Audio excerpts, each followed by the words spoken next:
Gina Lynn is a mom to twin 2.5-year-old daughters, Parker and Addison. Her love for the restaurant industry began at a young age, with her parents as successful restaurant owners and operators in the 80s and 90s. Her love for this industry, paired with her experience in media and marketing, brings her to where she is today. A loving mommy and wife first, but also a dedicated consultant and advocate for the restaurant industry. Contributor for the Jeff Crilly Show and Carpool Convo, yay, and host on her own platform, CityDining. Here is Gina Lynn. Hello, hello. Welcome. We're so happy to have you. I'm very happy to be here. Thank you for having me. So today we're going to be talking about fun places to eat with children, etiquette, how to save money, and make the dining experience memorable and make it a way for parents to survive the process without pulling their hair out. Absolutely. Okay, so let's start. What are your favorite places, or where are your favorite places to eat with your family? Well, I think that this process of, dads and moms feeling kind of like themselves and having an opportunity to go out to eat and enjoy that experience, but also keeping their children's needs at the forefront of that too. I think it's really important for us to have time with our husbands and have time as a family. Of course, thinking about the needs of the kids, but also, having a chance for parents to enjoy too. So I almost think there's kind of two schools of thoughts for when you're dining out. And so some of my favorites, and I think that every parent kind of has a different story, and it depends if you have one child or 4 kids, your experience may be different. Right. So love to hear everybody's feedback. But Parker and Addison and I love going to a variety of restaurants. For mommy and me time, I love to take the girls to Start. It's a locally owned and operated restaurant that was started here in Dallas about 2.5 years ago, I believe, with 2 locations, one off of Lemon Avenue and one off of Greenville Avenue. And what I love about Start is it's a place where parents can just feel great about the ingredients that are being used for the meals to be prepared. And so I think trust is a big thing when it comes to what we're feeding our kids, whether we're feeding them in the privacy of our own homes, whether we're, picking up these new pouches off the shelves, or whether we're at a restaurant. For me, quality of the ingredients and taking what I feed the kids at home and being able to duplicate that out in a restaurant environment is important to me. So at Start, you can enjoy some of the basics like grilled cheese, cheeseburgers, things of that nature. But even for their, I love breakfast there as well. I bring the girls there for breakfast all the time. We enjoy farm fresh eggs, pancakes. We typically do a side of avocado. They have box juices, and I love looking around and seeing other parents there. I've seen a couple of twins there on occasion, which is always fun. And the kids enjoy it. Every meal comes with a side of either fruit or sweet potato or regular potato tots, as well as a small mini muffin. And all of their breads and muffins are baked in-house. And I also like to enjoy a meal there as well. So it's just makes for a great place to lunch or brunch. We love it. Yeah. Yes, we've been there. And I also think it's adorable that they have a reading corner. They have books set up, and my children love to have their meal, and it kind of gives them an activity, and we'll get to that soon too. Yes. But it's nice that it's a quiet activity and it's not a screen, and bonus is the food is really yummy. The food's great, and their Greenville Avenue location has a great patio, so we can sit outside and enjoy the sun and enjoy the fresh air. I will say the drive-through experience is difficult because they're preparing these fresh-made meals right then and there, so maybe it's a little slow. With that's not for when the kids are in the car, because... Or if they are, maybe beat the crowd, show up a little right. earlier than typical lunchtime, and or make sure that you have a movie on, or you give the kids an opportunity to play in the car, because the drive-through will take a little longer, but it's certainly worth the wait. But I like to enjoy my meals there, whether it be lunch or Where lunch. else do you guys eat?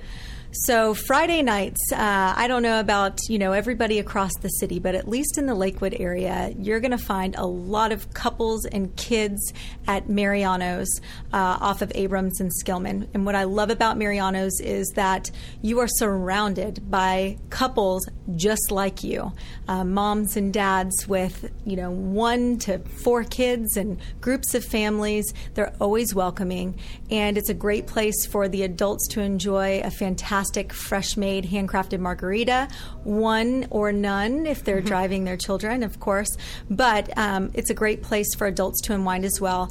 And then you find children playing with one another, riding the ponies out front. A great place to set up your coloring books at the table. And we love to enjoy that with neighbors and other kids. How fun. It's a lot of fun. Maybe we can go with you next time. Yes, and make sure if you're going to show up, you can call ahead, or make sure you're there by 6 o'clock if you're a family with young kids like we are.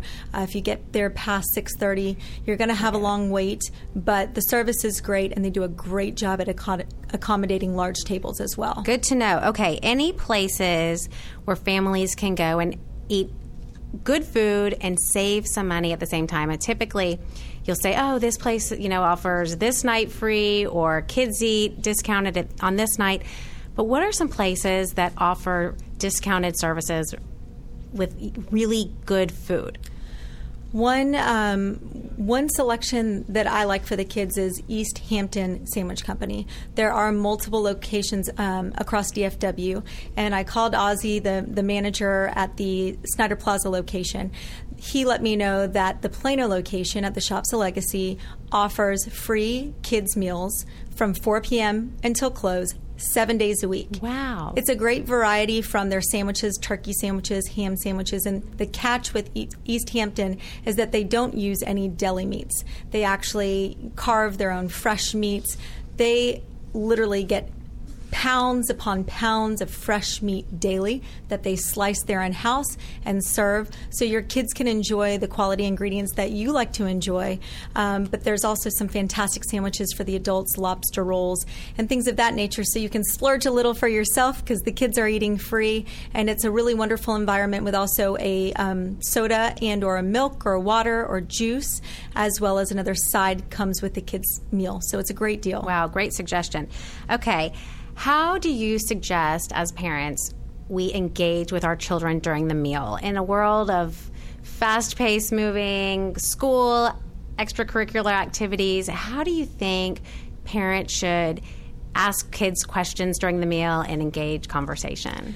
Well, personally, just loving the restaurant industry so much, I have always my entire life associated dinner and dining as a gathering of friends and family, really just to slow down. It's such a fast-paced world, and I fall victim to that too, of wanting the kids to hurry up and rushing them along and trying to fit too much in my day, and I'm sure a lot of parents out there can resonate with them as well. And so I think it's important to, when you can, again, with activities and with working schedules and things of that nature, it may not be easy to do it every night, but I think it's important to, as frequently as you can, have that appointment to sit at the dinner table, to look each other in the eyes and enjoy the experience of dining and engaging over food and talking in a safe zone. I think that needless to say, depending on the kids' ages, it's difficult to get them to sit still at the table very long, right. And I can empathize with that, certainly. And I certainly don't have all of the answers, but I think that arriving or starting a meal on time, maybe an hour and a half before the kids' bedtime, providing, I put together a little, toolkit, a survival kit every time we go to dinner.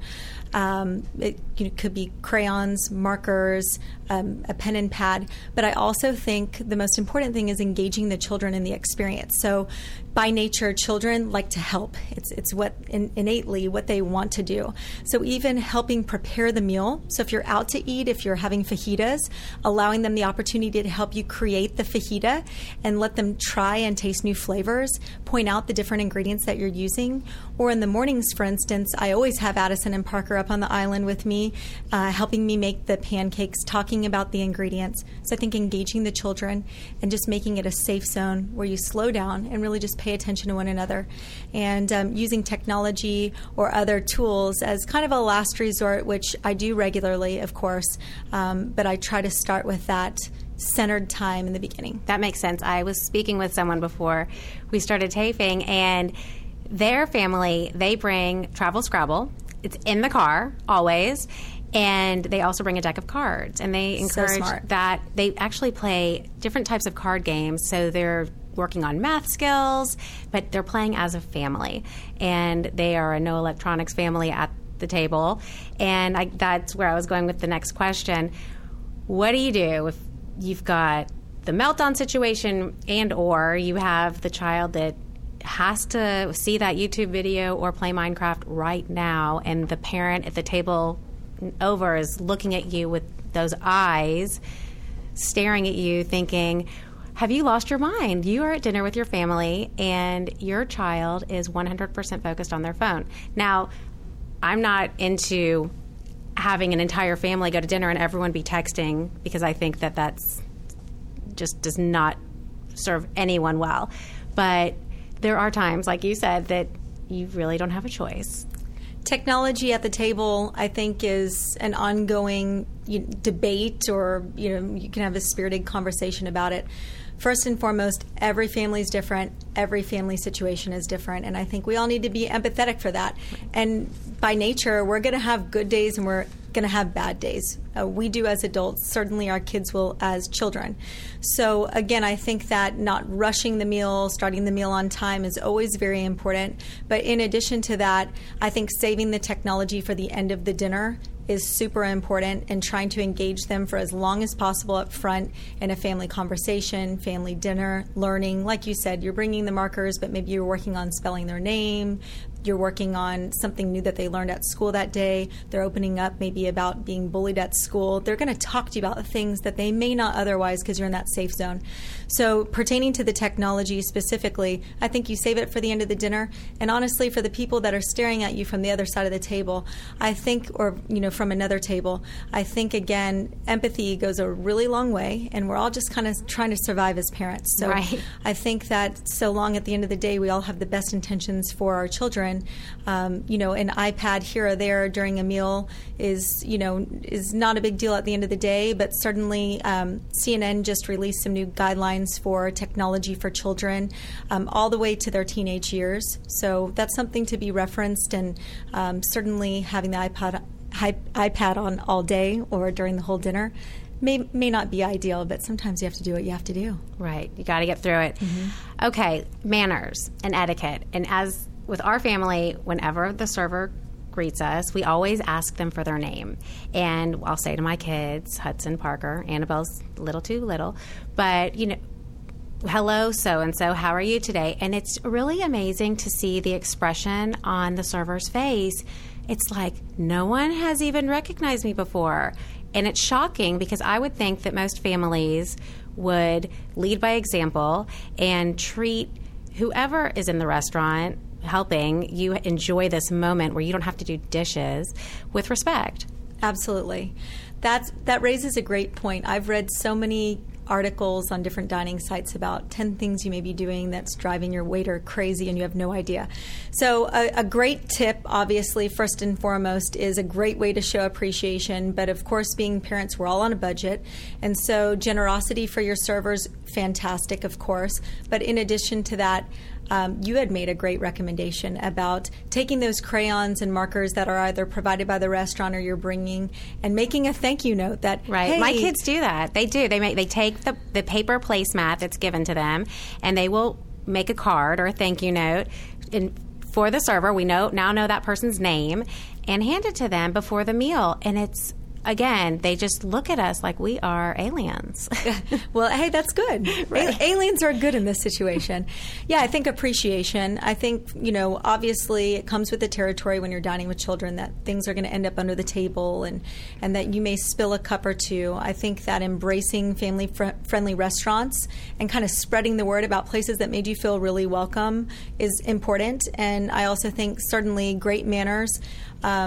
If somebody is helping you enjoy your meal, needless to say, we should all be thankful that we're not at home cleaning our own dishes or cleaning our own table, but certainly manners in life is a great lesson and goes a long way. So I would say cleaning up as much as possible, apologizing as necessary, and just having your children use their manners.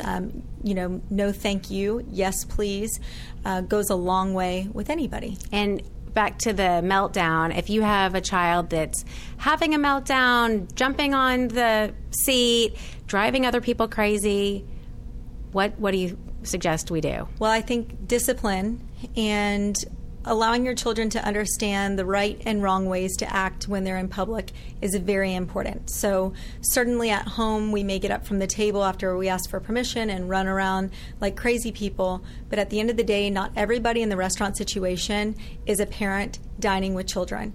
And so I think it's important to be mindful that particularly if you're dining after 7:30 at night, that it may be a situation to where you might be one of the only people there with your children.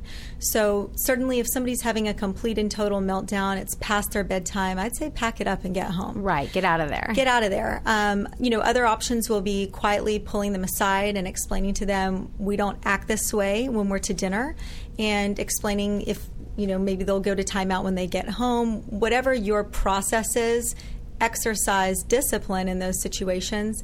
And if it's past their bedtime and it's super late, take your kids home. Right. You don't want to ruin someone else's dining experience. You don't. And at the same time, if it's 6 o'clock and you're at a kid-friendly restaurant, kind of comes with the territory. So I think it kind of goes both ways. But I think manners and exercising discipline and, reeling the kids back in is respectful. And we're all guilty of it sometimes, of letting the kids run away from the table and talk to the people at the other tables. But all in all, it's manners matter, Absolutely. You brought up a good point about the fajita, having a kid kind of control the food experience. Do you know of any classes in our area that offer cooking class, or any schools or stores that offer cooking classes for kids so they can learn more, try new foods, own it a little more, and maybe come home and say, hey, Mom and Dad, why don't you try this? I'm going to make it for you tonight, and see the outcome. Absolutely. So I live in Lakewood in East Dallas, and on Mockingbird Lane at Abrams, we recently had the Bake and Play Cafe open, which was really exciting because there's actually it's a multifaceted venue. So it's has its own kitchen, commercial kitchen, with tables, these great metal tables that are set up the height for children. And children of all ages can come in. They cook for and bake for birthday parties. So they make anything from pizza to cupcakes and actually go through, the whole baking process. And what's great is there's another area for playing, and there's jungle gyms and train track and things of that nature. But there's also an area for parents to sit. And I've seen a lot of parents that'll actually bring their computers and do work, and or moms. I've enjoyed a glass of Prosecco with the moms. We've walked with our strollers from the neighborhood and had a glass of Prosecco while the kids played. They have hummus and vegetables and dip and some great little appetizers. So whether it be for birthday parties, they book actual birthday parties where you can do, I think there's 4 different packages that you can explore for baking classes for the kids. And or they can just enjoy during normal business hours time there in the playroom. We are going to have to check that out. We're going to have to. That is so fun. Well, I am just so grateful for your time and expertise. Thank you. And now I know we need to try some new restaurants. I'm ready. We're on a mission. And for anybody that has any recommendations, we're looking for kid-friendly dining experiences throughout the city. I'm also very interested to learn more about some baking classes for children or cooking classes for children, whether it be at the home, in the home environment, or out at a restaurant, or even Central Market or another specialty grocery. Email me at gina@citydining.com, or you can tweet me or post on Instagram at CityDiningGina. I would love to hear from you. Great. Thank you so much. Thank you for having me. I really appreciate it. Thank you.